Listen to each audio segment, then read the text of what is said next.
Alright, the crane is complete. On a track, ready to roll. It's a good thing I didn't show you me rigging all this rigging in here. And the reason is, it took 8 minutes for me to do the diagram. Remember this guy? Alright. It took me a lot longer than that to actually rig this thing. That's what we're going to talk about. Is that rigging this guy. Okay, remember that thing I showed you where it says right here, it says the rigging is impossible to describe in words. Okay, and then it's got some pointers here. First, that pointer number 1, don't do that. Perform each threading operation each side moving that. Yes, you have to do that, just like we did mapped. The most difficult operation is running around the bottom, either pulley, blah, blah, blah. No, that's not true. That's not the most difficult. Run the cable over the front drum, under the drums. And no, none of that, none of these pointers are really, really going to help you. And if you do this, I don't know how you're going to do it. I have no idea how you're going to do it with those pointers. Just remember the first thing. It's impossible to describe in words. Follow the diagram like it says. So let's figure this out. Now, back inside here, inside the boiler room, behind the boiler is a windlass. It's like a winch. All right, so the first cable has got to be attached to that winch, and it will turn that way. Okay, and when you go all through the rigging and come back with the last one will also be on there, and it will also be connected and turn that way on the same windlass. To get to it, then you rotate the crane 90 degrees, and there's that socket under there. Turn on a screwdriver. I'll tell you what, right now, this crane does not have enough weight to put a lot of tension on these guys. No matter what you do, this thing isn't heavy enough. So I put a little rust stain on here, and it's okay. It's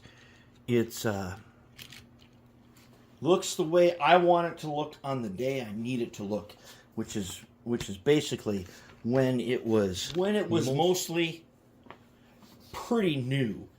So that's why it's not really dirty or nothing. And these cables are not blackened or anything. They're not sitting around. This crane's in use a lot. Now, I got it on here, and when I turn the thing, it does work. But some of these strings are going to come off. Some of these pulleys. It's just going to happen. And hopefully, you got it on there good enough so it looks at least like this, which is not terrible. So the crane is pretty good. Anyways, it's good enough for our story of the wreck.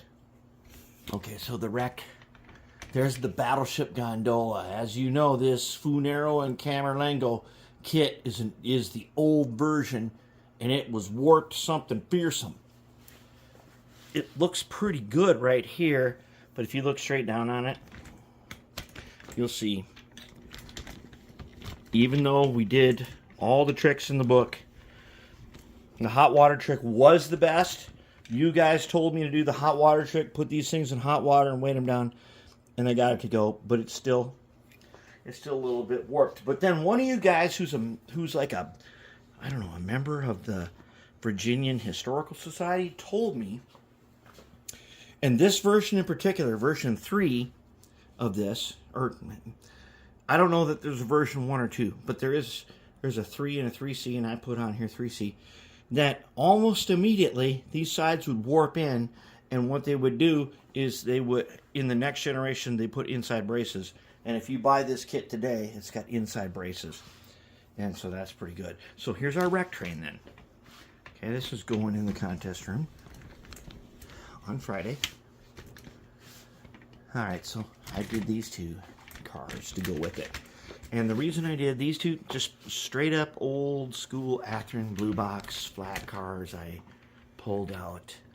And all I did was dress them up enough to be part of this. And this one here's got some random, it's got some random length lumber on it. which actually you need for the outriggers on the crane, but they're on there to cover up the holes. There was some kind of brackets on there to hold something, but they're on there just because you need some random length lumber. And in our scenario, the actual crane, you know, there's these various attachments you use to pick up stuff with the crane. One of them looks like a long arm. It's not those wood. And in our scenario, that stuff comes alongside on another track. So let me run it down for you. On this track here, it would be like everything's tipped over, all the way over to that. And on this track over here would be a bunch of big hooks picking up bodies. On this track over here, this guy is one of many. He's going to pick up trucks and drop them in the gondola and pick up wheels and every miscellaneous thing and throw them in the gondola. And when it's full, it's going to get swapped out and they're going to empty one. The 2 flat cars are required by maintenance of way rules. You got to have braking power for a crane. So you got to have 2 flat cars. So you have braking power. So that's what we have, is 2 flat cars just for braking power. And there it is. There's our crane. So the story is, in Norfolk, Virginia, there's a derailment, a big one, of coal cars that were being used. They're empties, and they were being used to go. They dump the coal in this thing, and it loads ships. Well, there's a derailment, and I found an old newspaper article that supports that. It did happen one time. And they had to get cranes from everywhere. And so in the newspaper article, it says that the derailment happened like on a Saturday. The newspaper came out on Tuesday, and by that time it had been cleared because they had gotten cranes from as far away as 100 miles, and they got them from every railroad they could. So our story is right on. That's our story.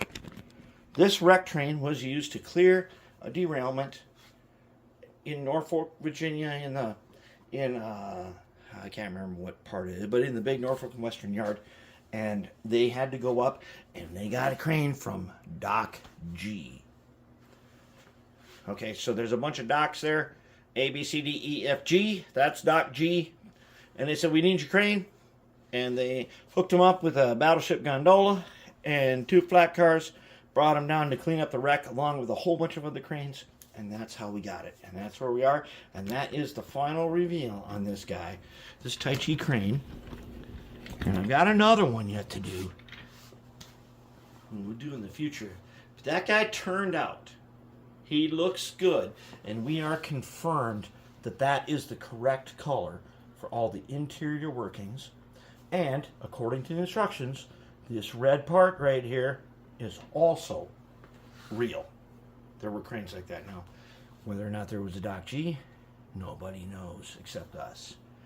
But there is a G-Dock, and now we're going to go ahead and reveal the locomotives. That's G-Dock crane right there. And Funero, Camerlengo, resin kit, Battleship gondola in service. Looking good.